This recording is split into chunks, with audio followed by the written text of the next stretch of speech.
Ya, bismillahirrahmanirrahim. Assalamualaikum warahmatullahi wabarakatuh. Kepada seluruh rakyat Indonesia dimanapun berada, baik dalam dan luar negeri yang menonton tayang ini, kami tadi sudah selesai melakukan rapat konsolidasi dengan beberapa elemen-elemen selain daripada Poros Buruh. Hari ini kami dari Poros Buruh untuk Perubahan akan menyatakan sikap terkait masalah Pilpres curang 2024. Karena ini sangat meresahkan kita semua sebagai rakyat Indonesia, mencederai demokrasi kita, juga sangat dari sisi kaum buruh sendiri sangat kecewa dengan hasil Pilpres 2024. Maka dengan ini saya persilakan kepada Sekretaris Poros Buruh Pusat untuk membacakan siaran pers Poros Buruh untuk Perubahan, kemudian nanti dilanjut bersamaan dengan bergantian dengan Bu Narti dan Pak Rudi Habedaman. Itu Pak Joko, saya persilakan Pak Joko. Bismillahirrahmanirrahim. Siaran pers yang terhormat kawan-kawan semuanya, Poros Buruh menolak Pilpres curang. Pemungutan suara telah dilakukan dan menurut hitung cepat quick count, paslon 02 saat ini mengungguli dua paslon lainnya dan sudah dianggap akan menjadi pemenang dalam satu putaran karena sudah di atas 50% plus 1 dan menang di 20 provinsi. Bagaimana perhitungan KPU? Kita masih harus menunggu 35 hari ke depan sesuai dengan undang-undang. Antara perhitungan quick count dengan perhitungan KPU ada rentang waktu yang cukup lama. Sekarang seolah-olah quick count lah yang menentukan pemenang Pilpres. Padahal undang-undang menyatakan bahwa penentuan pemenang adalah KPU melalui perhitungan manual. Hal ini seharusnya menjadi perhatian negara. Karena jika dibiarkan quick count tanpa aturan, sangat dimungkinkan dapat digunakan oleh pihak tertentu untuk memanipulasi suara dengan cara dibuat opini melalui quick count bahwa jenjang penghitungan yang berliku-liku sangat dimungkinkan di tengah perjalanan dirubah sesuai dengan hasil quick count. Dan semua orang sudah maklum bahwa Pilpres di Indonesia dari Pilpres ke Pilpres selalu ada kecurangan. Sebagaimana di negara berkembang di dunia yang Pilpresnya 80% penuh dengan kecurangan. Selanjutnya Bu Narti, silakan. Kita semua tahu bahwa lembaga penyelenggara quick count adalah juga lembaga-lembaga yang sering mengadakan survei. Dan banyak lembaga survei yang dibayar oleh paslon tertentu untuk mendongkrak elektabilitas atau survei abal-abal atau melacurkan dirinya demi cuan. Oleh karena itu, di negara berkembang seperti Indonesia yang tidak peduli dengan etika atau kehormatan, harus ada undang-undang khusus tentang lembaga survei khususnya dalam Pilpres maupun Pilkada, karena Pilpres ataupun Pilkada akan sangat menentukan masa depan bangsa.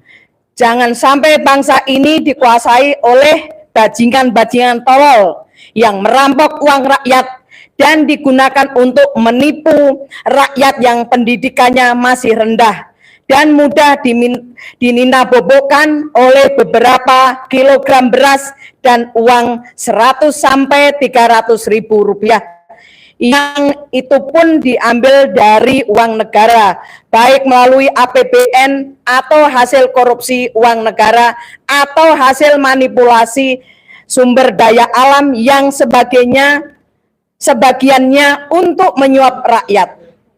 Kemudian para oknum tersebut memoles dirinya, salah satunya melalui lembaga survei.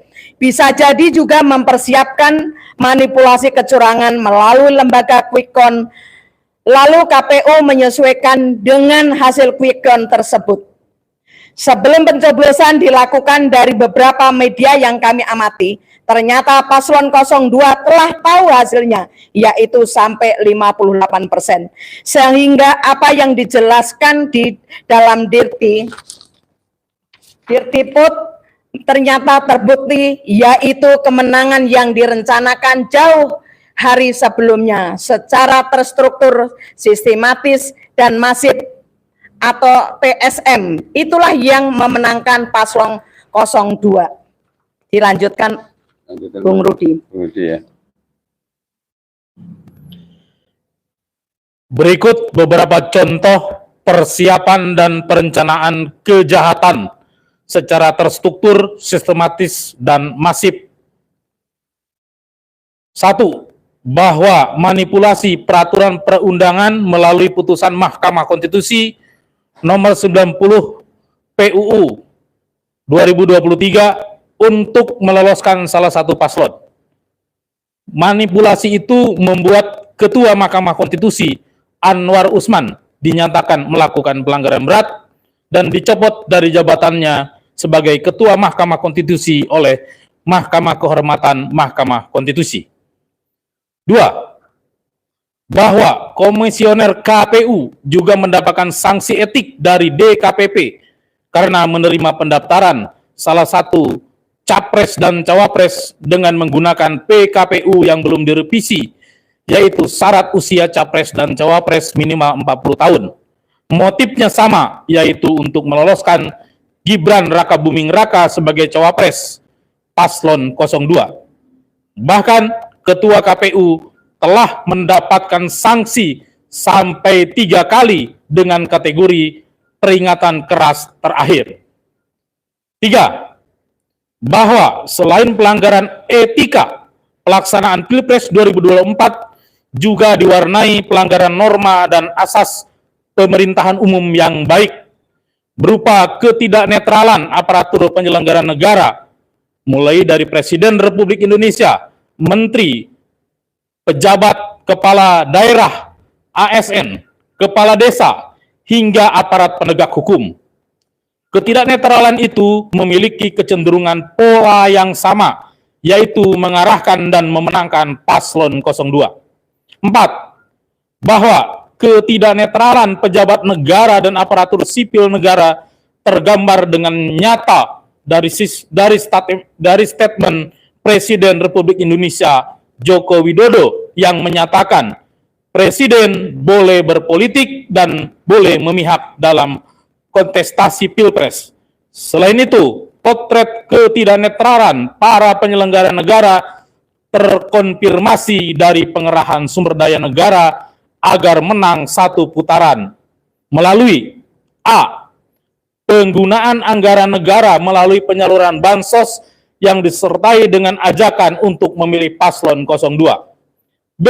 Keterlibatan aparat penegak hukum untuk memantau petugas KPPS dan PPK.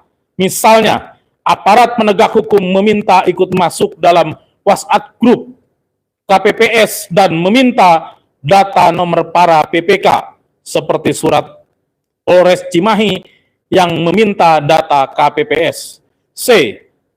Keterlibatan para kepala desa untuk memenangkan paslon 02 dengan berbagai modus dan intimidasi berupa ancaman pidana dalam penggunaan dana desa.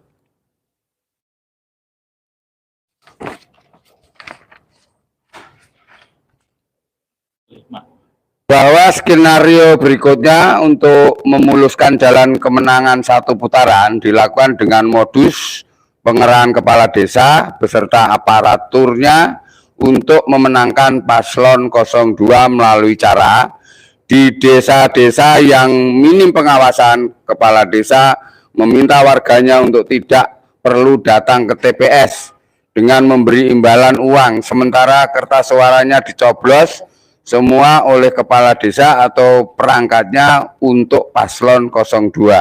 B.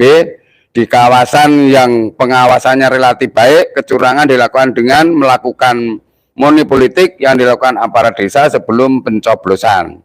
C. Potensi kecurangan juga berpotensi dilakukan oleh KPPS dengan berbagai modus, misalnya memobilisasi massa yang tidak punya hak pilih untuk memilih penggelembungan atau pengurangan suara dan sebagainya. 6. Bahwa penggunaan lembaga survei untuk mengumumkan quick count dan exit poll yang memenangkan paslon 02, sementara pada saat yang sama proses penghitungan suara di TPS masih berlangsung.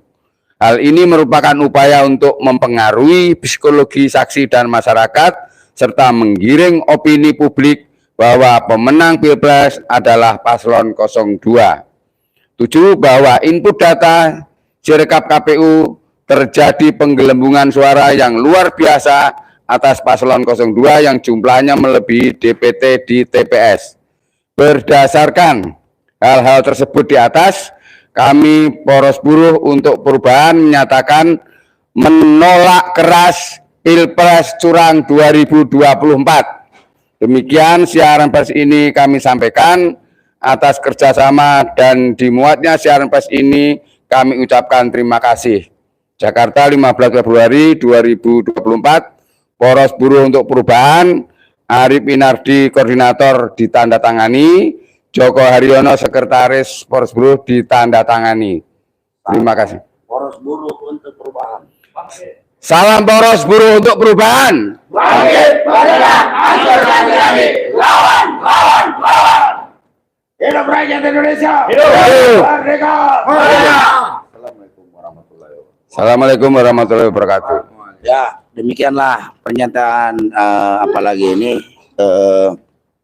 siaran pers ini, dan kita harapkan kepada seluruh rakyat Indonesia dimanapun berada, dan kita juga berharap kepada khususnya Paslon Amin nomor 1 dan Pak Ganjar Mahfud agar tetap amanah istiqomah untuk mengawal suara-suara rakyat ini, ya kan, dan tetap terus melakukan perlawanan, lakukan konsolidasi. Ayo bersama dengan rakyat Indonesia yang ingin mengawal konstitusi, menjaga demokrasi. Kita minta kepada paslon Anies Baswedan dan Muhaimin Iskandar, juga Pak Ganjar Mahfud MD yang merupakan tokoh-tokoh nasional. Ayo bersatu bersama rakyat, kita tegakkan konstitusi, kita jaga demokrasi. Jangan sampai rejim Jokowi yang punya falsafah lebih bagus menang karena curang daripada kalah terhormat itu dibiarkan memimpin di republik ini. Kita tidak bisa, hancur negeri kita. Masa depan negeri ini akan semakin dikuasai oligarki, ya kan? Dan kaum buruh terutama akan semakin berat menjalankan apalagi ini keberadaannya di republik ini karena ada undang-undang Omnibus Law sialan jahanam itu yang dibuat oleh Jokowi. Jadi kepada seluruh rakyat Indonesia, ayo mari bersatu padu. Ayo, sebelum elemen-elemen lain yang belum bergabung dengan Poros Buruh hari ini, kami dalam kesempatan ini mengajak kepada seluruh elemen-elemen pergerakan perlawanan terhadap rakyat Indonesia, ayo kita bersatu padu. Kita merebut kembali demokrasi kita yang dirampas oleh rezim Jokowi. Kita kembali mengawal konstitusi kita yang dikangkangi secara TSM oleh rezim Jokowi. Ini semua biang keroknya adalah Joko Widodo, Presiden Republik Indonesia. Jadi ayo sekali lagi saja kepada seluruh Indonesia, ayo kita bersatu padu lakukan perlawanan. Demikian dari saya, dari Markas Besar Poros Buruh untuk Perubahan. Salam Poros Buruh untuk Perubahan. Bangkit, bergerak, hancurkan tirani, lawan Pilpres curang 2024. Assalamualaikum warahmatullahi wabarakatuh.